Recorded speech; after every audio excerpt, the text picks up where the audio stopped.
హైదరాబాద్ మింటి కాంపౌండ్లో గ్రేటర్ హైదరాబాద్ పరిధిలో ఉన్నటువంటి ఆర్టిజన్స్ కన్వర్షన్ చేయాలనే దాంతో వంట వార్పు కార్యక్రమం మింటి కాంపౌండ్లో పెట్టాము. ఈ మింటి కాంపౌండ్లో పెట్టినటువంటి వంట వార్పుకి వేలాది మంది ఆర్టిజన్స్ వస్తూ ఉన్నారు. మేము ఈ రాష్ట్ర ప్రభుత్వానికి అట్లాగే ట్రాన్స్కో జెన్కో డిస్కామ్ యాజమాన్యాలకి ఒకటే విజ్ఞప్తి చేస్తూ ఉన్నాము. యాక్చువల్గా మేము మొన్న 14 నుంచి సమ్మెలోకి వెళ్ళాలి. యాజమాన్యం రిక్వెస్ట్ చేసింది, రైతులను ఇబ్బంది పెట్టద్దు, ప్రజలను ఇబ్బంది పెట్టద్దు, సమ్మె చేసినట్లయితే ఇబ్బంది కలుగుతుందని లేబర్ కమిషనర్ గారు కూడా చెప్పారు. కానీ మేము వారు చెప్పినటువంటి హామీ మేరకు మేము ఆగాము. ఇప్పుడైనా కూడా యాజమాన్యము రాష్ట్ర ప్రభుత్వం స్పందించి ఏ రకమైనటువంటి ఆర్థిక భారం పడినటువంటి కన్వర్షన్ని వెంటనే చేయాలని చెప్పి మేము మొత్తం ఉమ్మడి 10 జిల్లాల్లోనూ వంట వార్పు కార్యక్రమం పెట్టాము. రేపు నల్గొండ జిల్లా ఉంది, ఆ తర్వాత సంగారెడ్డి, మిగిలిన జిల్లాలో కూడా పెడతాము.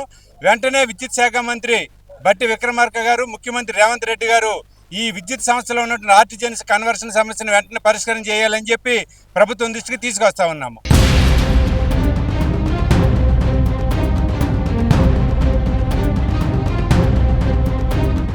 జాబ్ సెక్యూరిటీ ఏం లేదండి, లీవులు ఉండేవి, టైం టు టైం రావాలి, శాలరీ తక్కువ. అందరికీ సరైన సెక్యూరిటీస్ అందించాలి, అదే కాకుండా శాలరీస్ కొంచెం పెంచాలి. ఆర్టిజన్స్కి కూడా కొన్ని ఫెసిలిటీస్ అంటూ కల్పించాలి, సో దట్ కొంతవరకైనా ఆర్టిజన్స్కి హెల్ప్ఫుల్గా ఉంటుంది. భద్రత లేదు. ఇప్పుడు హాస్పిటల్స్లో జాయిన్ అయినా కానీ జనరల్ వార్డులో ఉండాల్సిన పరిస్థితి వస్తుంది. చాలా మందికి ఏంటంటే హెల్త్ వైజ్గా కానీ శాలరీ వైజ్గా కానీ కొంచెం ఇంక్రిమెంట్స్ ఇంకా కొంచెం చేంజెస్ అయితే చేయాలి.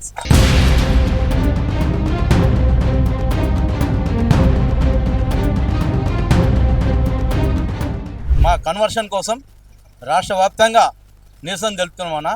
ఎందుకంటే గత కొన్ని సంవత్సరాలుగా మాకు గత ప్రభుత్వం కూడా ఇస్తానని చెప్పి మాకు ఆపింది, ఇవ్వకుండా. అండ్ మాకు ఆర్టిజన్గా గుర్తించి అండ్ కన్వర్షన్ చేస్తానని చెప్పి ఆపింది. కాబట్టి ఇప్పుడు ఆ కన్వర్షన్ కూడా పూర్తి స్థాయిలో చేయాలని మేము ఈ రేవంత్ రెడ్డి ప్రభుత్వాన్ని అడుగుతున్నాము. ఎందుకంటే మాకు సాలిసాలం జీతాలు ఉన్నాయి, హక్కులు ఏవి కూడా సరైన వర్తిస్తలేవు మాకు. మరి మా కార్మికులు రోజొక్కడు పోళ్ళ మీద కానీ అండ్ ఎక్కడైనా సరే యాక్సిడెంట్ల వల్ల పిట్టల్లాగా రాలిపోయి చచ్చిపోతున్నారు. వాళ్ళకు సరైన న్యాయం జరగట్లేదు. మా ఆర్టిజన్లు అంటే మాకు ఒక చిన్న చూపుగా ఉంది, మాకు గుర్తింపు లేదు. కాబట్టి మా గుర్తింపు కోసము మా ఆర్టిజన్ కన్వర్షన్ చేస్తే మాకు అందరు న్యాయం జరుగుతుంది. ఈ రెగ్యులరేషన్ చేస్తే మా అందరి కుటుంబాలు బాగుపడతాయి. 20,000 మంది మేము రోడ్ల మీద సాలం జీతంతో బతుకుతున్నాం. కాబట్టి 20 సంవత్సరాలు 30 సంవత్సరాలుగా ఈ బానిస బతుకులతోటి మేము నానా అవస్థలు పడుతున్నాం. ఈ అవస్థల నుంచి మేము బయటకు రావడం కోసము ఈ ఉద్యమాల బాట ఇప్పటికీ మేము దగ్గర 10 నెలల కాలం అవుతుంది. ఎందుకంటే ప్రభుత్వానికి మేము మెమరాండాలు ఇచ్చినాం, మేనేజ్మెంట్కి మెమరాండాలు ఇచ్చినాం, అండ్ యాజమాన్యానికి అందరికీ మెమరాండాలు ఇచ్చుకుంటూ వచ్చినాం. సమ్మె నోటీస్ ఇచ్చి కూడా సమ్మె నోటీస్ ప్రకారం కూడా మేము 14 తారీఖున సమ్మెకి వెళ్ళేది ఉండే. కాకపోతే లేబర్ యాక్ట్ ప్రకారం లేబర్ కమిషనర్ గారు మాకు యాజమాన్యం గారు రిక్వెస్ట్ కొన్ని రోజులు మీరు వాయిదా వేసుకోండి, సమ్మెకు బోనాల పండుగ ఉందని చెప్పి మాకు ఇంకా ప్రజలకు ఇబ్బంది అవుతుంది, ఇబ్బందికరంగా మనం ప్రజాసేవకులము, మనం ప్రజలలో ఉన్నాం కాబట్టి ఈ కరెంట్ డిపార్ట్మెంట్ కీలకమైన డిపార్ట్మెంట్, ఈ డిపార్ట్మెంట్కు ఇబ్బంది వస్తే ప్రజలు ఇబ్బంది పడతారు. కాబట్టి మీరు తాత్కాలికంగా కొన్ని రోజులు 2 వారాలు గడువు అడిగారు. అడిగితే మేము 2 వారాలు కాదు సార్, మాకు ఆల్రెడీ ఇప్పటికే చాలా ఇబ్బందులతో ఉన్నాం, కార్మికులందరూ ఉవ్వెత్తున ఎగిసిపడుతున్నారు, అందరం పోవడానికి యుద్ధానికి సిద్ధంగా ఉన్నాం. కాబట్టి మాకు వారం రోజుల టైం ఇస్తున్నాం, వారం రోజుల్లో మాకు చెప్పండి అని చెప్తే 23 తారీఖు డెడ్ లైన్ అడిగారు.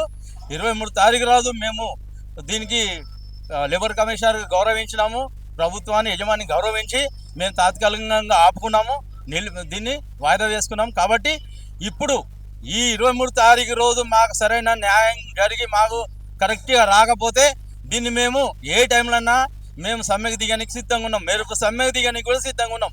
ఎందుకంటే మేము రాష్ట్ర వ్యాప్తంగా మా కార్మికులు కడుపు కాలి ఉన్నారు, రోజుకొకళ్ళు పిట్టల రాలి చచ్చిపోతున్నారు. కాబట్టి న్యాయం జరిగేంత వరకు ఈ ఉద్యమం ఆగేది లేదు.